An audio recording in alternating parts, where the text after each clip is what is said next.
Representative Marjorie Taylor Greene seems to think that America is such a horrible, dangerous place that migrants shouldn't come here.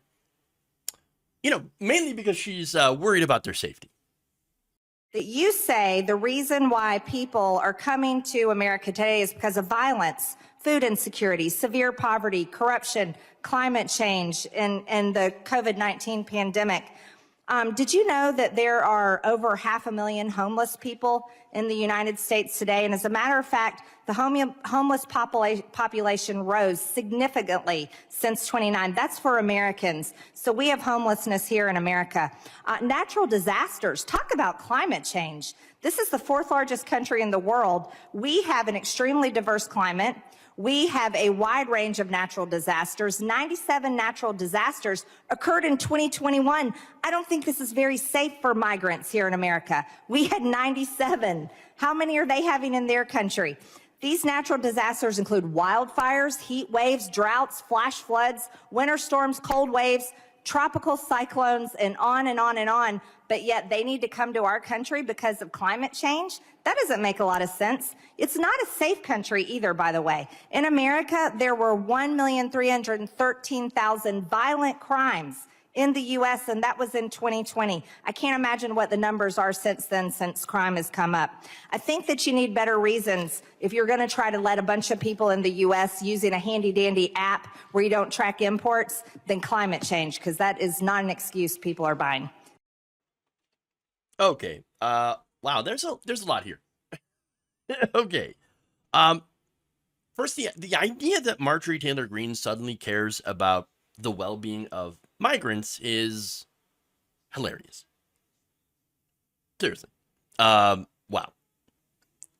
Of course she's being disingenuous about caring about migrants. Oh, you shouldn't come here. It's so incredibly dangerous to come to America. Because we have all these terrible things that are happening in America right now. I mean, look at the level of crime, which she then, of course, blames on immigrants as well. Okay. No, again, being disingenuous. Not only is she disingenuous about that, but apparently so is her alleged newfound care for the unhoused population. Some of them, of course, suffer from mental illness, addiction, or, of course, they can't afford rent because rents are sky high. Housing is unaffordable in a lot of major cities. It's too expensive for many people to live. Wages are not high enough for average people. I can go on and on. Now, has Marjorie Greene ever done anything to really help any of those people? No. No. She's opposed pretty much every piece of legislation that would actually help average people, to help the unhoused, to help veterans, things like that. By the way, when it comes to children, remember when she was raging about baby formula being allegedly sent to the border, which actually wasn't baby formula, something else? You're helping migrant children over American babies. And then, by the way, she also voted against a bill that would help low-income mothers be able to afford baby formula. Yeah. So, there's that. But okay, so she brings up part of this is climate change, right? For one, again, hilarious because she's a climate change denier. We know this. I've talked about this before. But now decides to use climate change as an argument against migrants.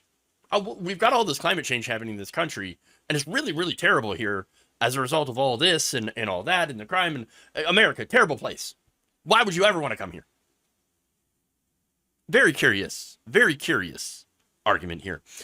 So now, climate change, I don't know if you know this, but it doesn't just affect the United States, it affects the world. It affects all countries, by the way, in different ways. Of course, we're being impacted by climate change, but the vital difference here between the United States and, for example, say one random low-income country, I'll pick Costa Rica. Not to pick on Costa Rica, because it's a beautiful place, but, obviously they don't have the amount of resources that the United States has. So now the vital difference between, again, these two things is just that, the resources. Smaller and, lower GDP countries do not have the resources available to them to adapt to the changing climate. And that, of course, is going to cause all sorts of problems, social issues like unrest, violence, revolt, so even eventually civil war, mass migration, all this stuff. And, the other thing, too, is Costa Rica, again, and not to pick on y'all, but you did not cause climate change. Again, why should people in the global south, why should they be barred from coming into the United States as a result of climate change when their countries, again, did not create climate change or did not exacerbate climate change?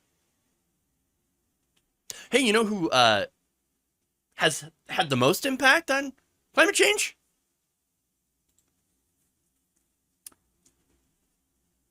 Hold. USA, USA, USA. Yeah. The United States is number one for putting out the most CO2 emissions in the history of the world. Now, this is according to data from a carbon brief analysis looking at the release of carbon dioxide by country. And they found that since 1850, the U.S. has released more than 509 gigatons of CO2 since, again, 1850, and is responsible for the largest share of historical emissions with some 20% of the global total. Wow. Yeah. So China is a distant second with 11%. They have a much larger population than we do, by the way.